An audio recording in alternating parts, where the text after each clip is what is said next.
You are Locked On Ole Miss, your daily podcast on the Ole Miss Rebels. Part of the Locked On Podcast Network, your team every day.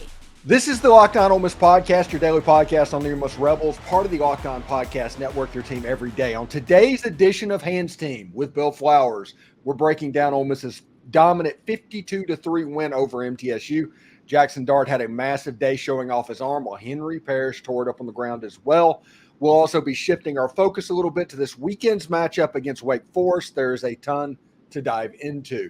We're free and available on all the podcast apps and on YouTube. Thanks for making Locked On Ole Miss your first listen every day, and a special hello to the insiders and everydayers who make this show what it is. And don't forget to find a second listen on the network. Chris Gordy at Locked On SEC, or even Corey Burton at Vandy. They have other perspectives on college football, the SEC, and even Ole Miss. So make sure you check them out as well. So, Bill, thank you so much for coming in on Monday. I know we normally talk to you a little bit later on in the week, but we're going to air you on Monday night this week. This was an interesting game. Jaxson Dart started the game 24 of 24. He ended the Furman game on 6 in a row, so he actually completed 30 passes in a row. And you're one of the unique perspectives because you've been on the sidelines during one of these streaks. Eli Manning's first start at Ole Miss, you were there for that. I think he completed 18 in a row or something like that. What was that game like? Were y'all aware of what was going on? At what point did it kind of get real, like the last six outs of a perfect game or something? So, I don't care if it's a game or if it's practice, whoever you're playing, to be able to hit 18 in a row is crazy. To be able to hit 24 in a row is amazing. I don't think the players are really, it's not something that they're counting. It's you're just playing and you're just playing on all cylinders. So it's not like baseball where you're like, holy crap, don't talk to the pitcher. It's nothing like that.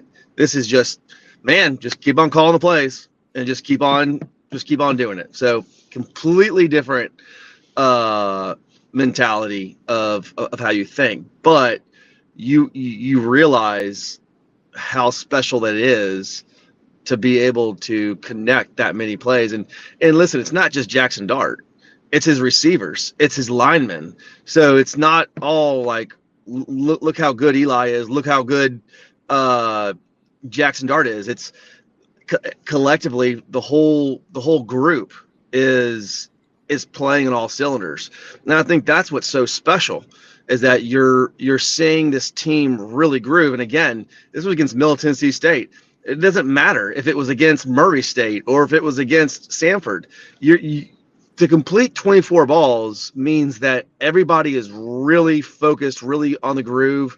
Everybody's on the same page. So that's extremely impressive. Yeah, and it's an SEC record. Yeah, it was an SEC record. I think they broke T. Martin's record, if I'm not mistaken, from back in the day. And when you look at this game, I was talking to my wife as she was watching. It's like, this is one of the few times in recent memories, even whenever you had AJ and DK and those guys, that the first thought when a pass went into the air was, I hope the receiver doesn't drop the ball. They were very sure-handed back then. But this Ole Miss wide receiving core is almost like a full hands team out there. When the ball's in the air, they're coming down with it.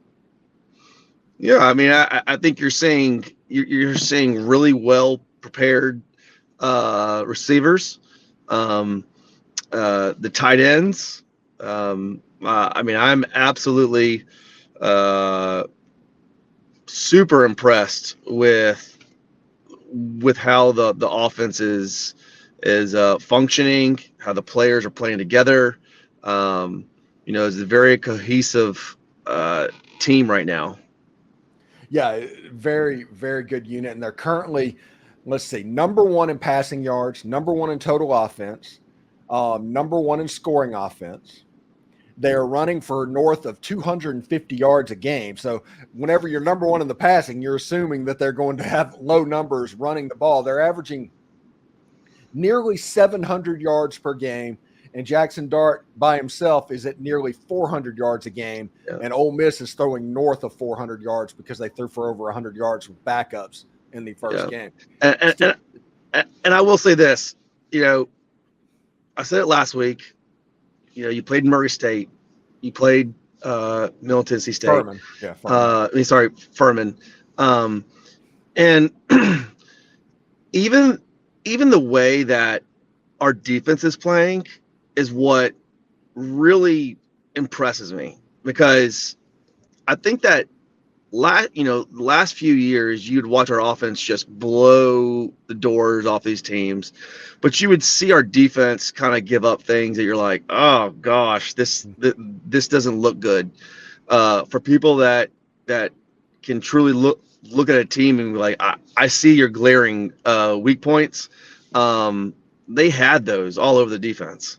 This year, you're seeing something completely different. So the fact that they're playing two teams that are subpar competition and looking the part on both sides of the ball is impressive, but the team still hasn't gotten punched in the mouth yet. And that's really going to be what you see. And I do hope that Wake Forest can punch us in the mouth a little bit.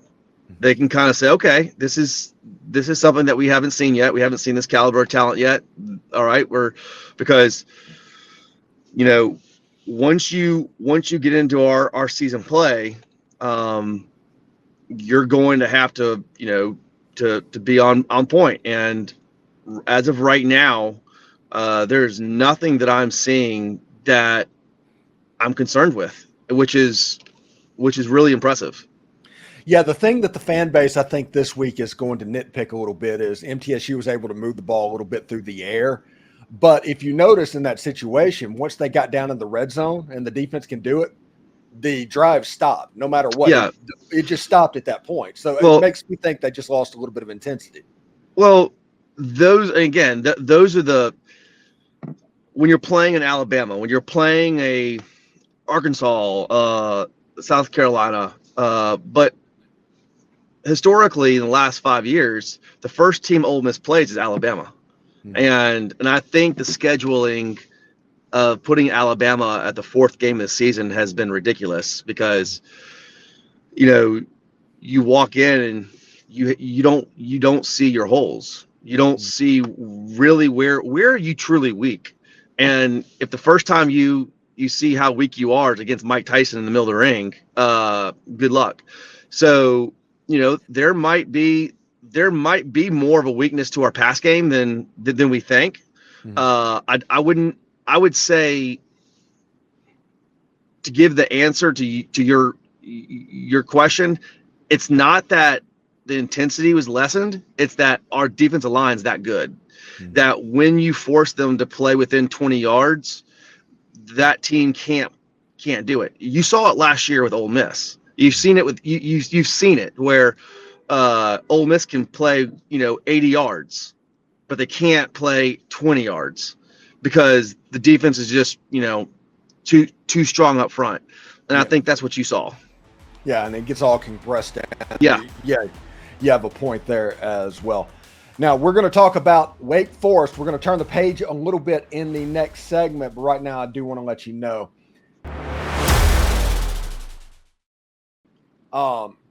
Grab a 5-hour energy shot to stay alert to watch all of your favorite games, or if you stayed up late to watch an intense overtime game like the Sunday night football game last night, you can take a 5-hour energy shot in the morning so you can start your day and move on with things. 5-Hour Energy is the brand hardworking people like you have trusted for over 20 years that gives them a shot, gives them alert, energized feelings that they need to get through a busy, hectic day. You always know where to find the 5-Hour Energy shots, right? It's at the cash register, at every convenience store, drugstore, and grocery store just about nationwide. So stock up on money-saving multi-packs to make sure you never run out of delicious 5-Hour Energy shots. If you go to 5hourenergy.com, that's the number 5hourenergy.com, you can get some delicious 5-Hour Energy product today. You can use my promo code LOCKEDONCFB to receive 20% off your order. The order is only valid until September 30th, only on one order, and it can't be used with other promotions. It's not good on subscription orders. Go to 5 Hour Energy today. It's summertime, well, just barely, but it is summertime, which means it is barbecue season. Stock up on all your grilling favorites and earn cash back on every purchase when you use Ibotta. You won't even have to choose between burgers and hot dogs. You can just get both. Ibotta is a free app that lets you earn cash back every time you shop. Earn on hundreds of items, on groceries to beauty supplies to even toys. So you can make sure that you're beating inflation no matter what you're purchasing. You can save on over 2,400 brands or shop at over 1,000 retailers, including your favorite grocery stores, Lowe's, Macy's, Sephora, Best Buy, etc. It's time you join the over 50 million users who use Ibotta to earn cash back every time they shop. Right now, Ibotta is offering our listeners $5 just for trying Ibotta by using the code LOCKEDONCollege when you register. Just go to the App Store or the Google Play Store and download the free Ibotta app and start earning cash back, and use code LOCKEDONCollege, all one word. That's IBOTTA at the Google Play or App Store, and use the code LOCKEDONCollege. Are you watching Fox Sports or ESPN on your TV all day and you have to turn down the volume with all of that shouting? Make the switch over to Locked On Sports today. It's a free 24/7 sports streaming channel programmed for you each and every single day to bring you the biggest stories without all of that screaming. Locked On Sports today brings you can't-miss analysis, opinions, and news streaming 24/7 on YouTube or the free Amazon Fire TV channels app, part of the Locked On Podcast Network, your team every day. All right, so Bill, Ole Miss comes into this game in Winston-Salem, favored by, I think it's 23.5 points according to FanDuel at the moment. We'll just bring up this graphic right here. Yes, 23.5 points. Ole Miss is favored. The over-under is currently at 60.5 points. What are the things that stick out in this ball game? Because Wake is not, I think they're predicted preseason around 15th in the ACC, but they're always like Vanderbilt used to be, where they're a little bit better than a record, but they're not particularly good. What are you expecting in this game?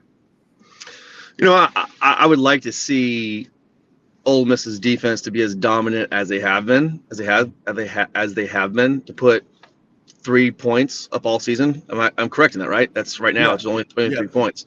I think, to me, that's going to be regardless of how many points Ole Miss puts on the board. I think that's the key point.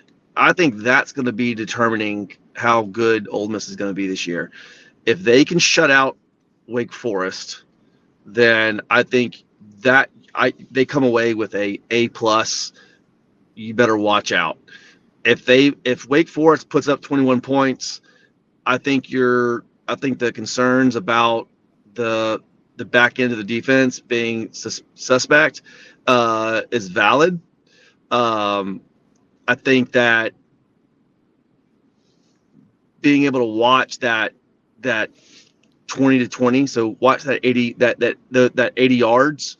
Mm-hmm. If they're putting up a bunch of field goals, again, that shows you that your defensive line is dominant.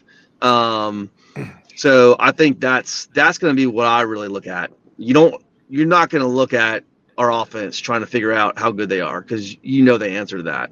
What you don't know is how good or how dominant our defense is.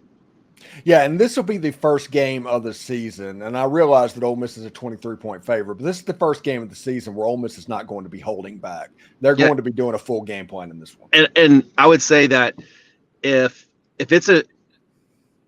I'm a betting man and I'm betting with emotion that Ole Miss is as good as they think they are, I'm going under 60. Okay. Because if they go over 60, that means your defense is not as good as you hope they are. So, because I don't think Ole Miss is going to put up more than 60 points against Wake Forest. So I think if Lane Kiffin goes, holds them to 14 points and below, I think he's going to be happy. I think if he holds them 7 points and below, he's going to be really happy. I think if he holds them to 0 points, he's going to be ecstatic, going, we have something really special here. Yeah, I think 10 points or below would be a situation where you can walk out of there just smiling from ear to ear about the defense. But you're right. They're not going to hit that 60-point number.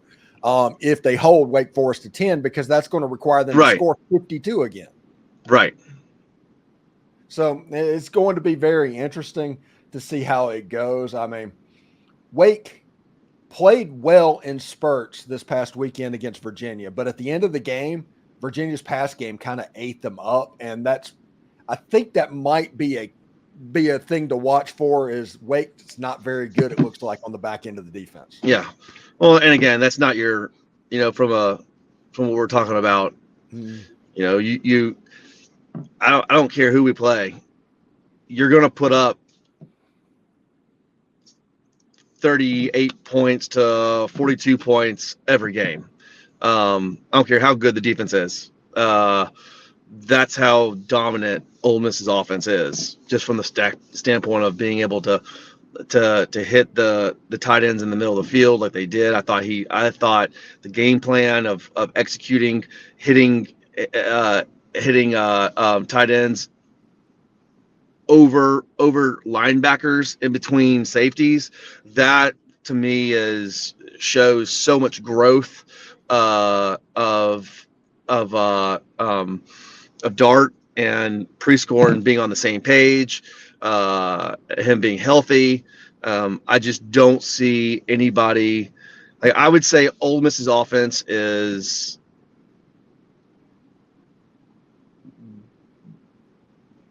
by far the best offense in the country.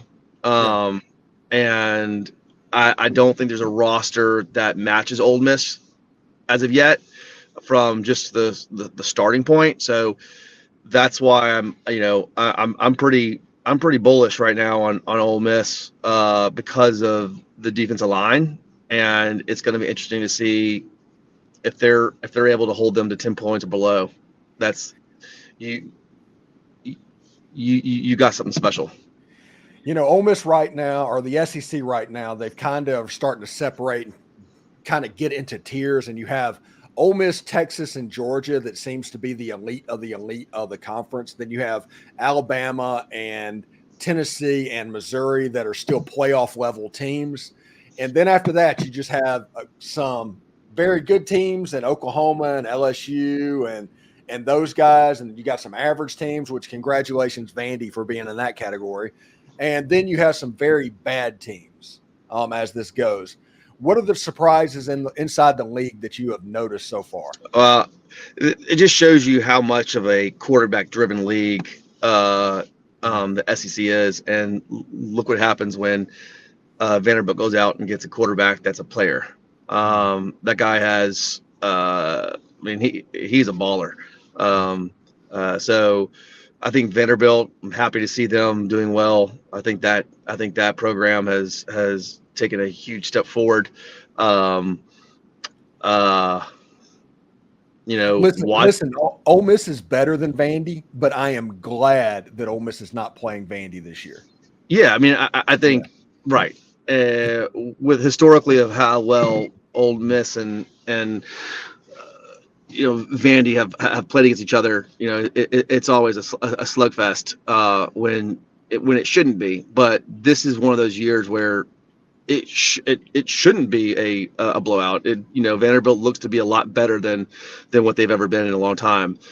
And again, last time they were really good is when they had Jay Cutler. So shows you Jordan Rogers. It was the Jordan. Sorry. Yeah. So it just shows you whenever they have a good quarterback, they will be good. So I think they're the storyline. I think Tennessee has got a long runway. But quite frankly, looking at the SEC and looking at Ole Miss's schedule, if Lane Kiffin can't win this year, then he'll never win. Yeah. And you've got the talent, and you have a roster where you have a schedule where you're playing Oklahoma when they lost their quarterback to Oregon, and they did not look very good. You're playing South Carolina, who is a middle-of-the-road team. You're playing LSU, who got beat by Notre Dame, and Notre Dame got beat by Northern Illinois. You got Florida, who looks like USC. They lost to USC. LSU lost to USC. Oh yeah, sorry. Notre Dame beat A&M. That's right.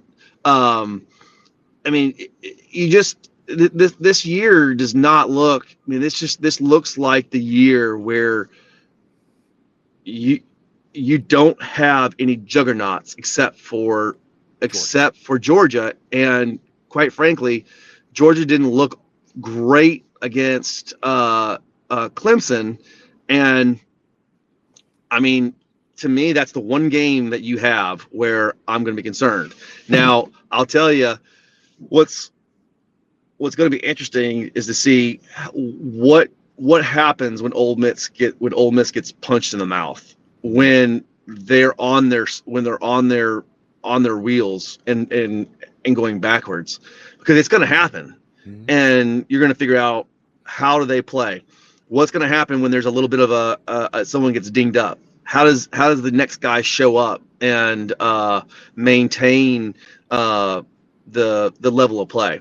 That's what's going. And for the fact that Ole Miss looks the way they do and has a schedule they have, I see Ole Miss making the playoffs with, I mean, just a walk-in for the most part. Yeah, I mean, everything right now looks roses, but you are right. I want to see what happens after Ole Miss goes to Williams-Brice, because South Carolina, as you know, can be a difficult place to play. Yeah. They get pretty rowdy. And then once you go down to Tiger Stadium, those 2 back-to-back road games, that's going to tell the tale this season. So thank you very much for making the Locked On Ole Miss podcast your first listen every day. Exciting news. You can now become a Locked On Ole Miss insider, the best and easiest way to stay updated on all things important in Ole Miss sports. It's a texting program that sends you notifications of anything relevant without the hassle of message boards filled with trolls. Enjoy a 14-day free trial and experience the future of college sports coverage. You know, we're adding on new perks as we grow, so do not miss out. The link is in the description down below. For those of you watching on YouTube, thank you very much, and we will talk to you tomorrow when we start talking about the keys to Ole Miss versus Wake Forest. Anyway, Bill, what do you got going on this week, bud? Nothing much. I'm actually going to Athens, Georgia, Friday, taking my daughter to a golf tournament. So I'll the first time I've been in Athens in a long time, so I'm excited about doing that. Taking my daughter there, and continue just working and raising kids every day, which is 2 jobs, and that's about it. All right. Well, you be safe heading on over to Athens, and of course, always good luck with the raising of the kids. I can imagine that would be a tough thing. So take care, Bill. We'll talk to you later, man. Hi, buddy. Howdy toddy.